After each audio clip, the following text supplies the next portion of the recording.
contexte explosif et dans ce contexte inflammable, Emmanuel Macron veut avancer sur l'ultra-sensible réforme des retraites au risque de mettre le feu dans le pays, comme le dit Laurent Berger, qui n'est pas le plus, radical des syndicats dans notre pays. Mais mettre le feu dans le pays, ce serait de ne pas poursuivre les réformes des retraites. Mettre le feu dans le pays, ce serait être incapable de garantir aux jeunes Français aujourd'hui, aux Français actifs qui payent des cotisations pour payer les pensions de ceux qui sont à la retraite aujourd'hui et qui espèrent avoir la même chose, le même comportement des générations qui viennent à leur égard, ce serait de ne rien faire.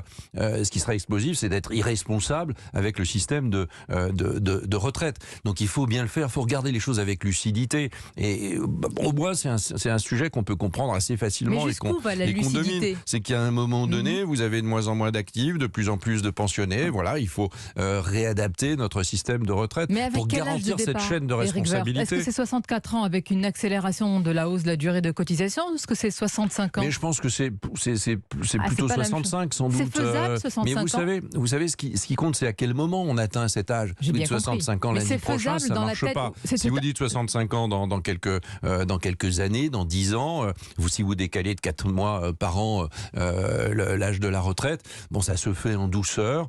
Et puis vous préparez au fond à un changement d'âge de votre retraite. Mais et puis vous avez des mesures de compensation, la pénibilité. 65 ans, c'est un totem. C'est faisable. Entendre 65 ans, pour vous, c'est faisable. Écoutez, on a supprimé il y a 12 ans avec Nicolas Sarkozy les 60 ans. C'était un totem bien plus important. Les 60 ans, c'était un symbole quasiment inscrit dans la tête des Français pour toujours. Avec quelle résistance, combien de manifestations, de blocages dans le pays. Il y a eu des millions de gens dans la rue. C'est la vie, c'est la France. Et en même temps, ça n'a plus été contesté. Et en même temps, ça rétablit le régime général pendant de nombreuses années. Mais depuis, le pays s'est fracturé. Il faut prendre ce risque aujourd'hui. Le pays est moins fracturé qu'on ne le croit. Il est beaucoup moins fracturé qu'on ne le croit. Moi, je pense cela très profondément. Et c'est vrai que je suis un peu le seul à le dire.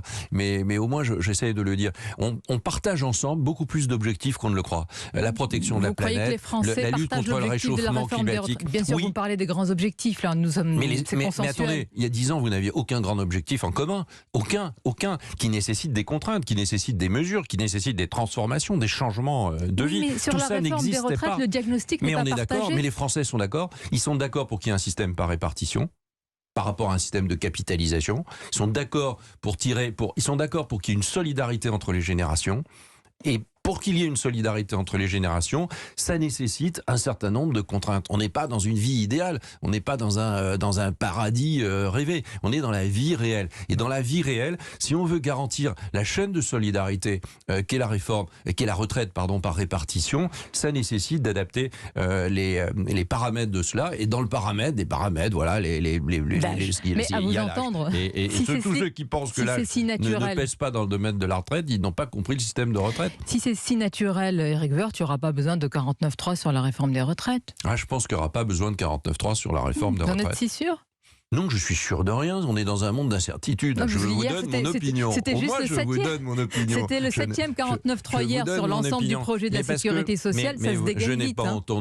Je n'ai pas entendu LR dire qu'il voterait contre la réforme des retraites de façon au préalable. Alors que les groupes politiques en dehors de la majorité avaient indiqué qu'ils ne voteraient ni pour le projet de loi de sécurité sociale, ni pour le projet de loi de finances, c'est-à-dire le budget de l'État. Le gouvernement, il a des armes constitutionnelles, il les utilise et il a bien raison de les utiliser. C'est pas un aveu de faiblesse, le 49.3 ? Non, c'est pas un aveu de faiblesse, c'est un aveu de réalisme par rapport à une situation où vous êtes en majorité relative.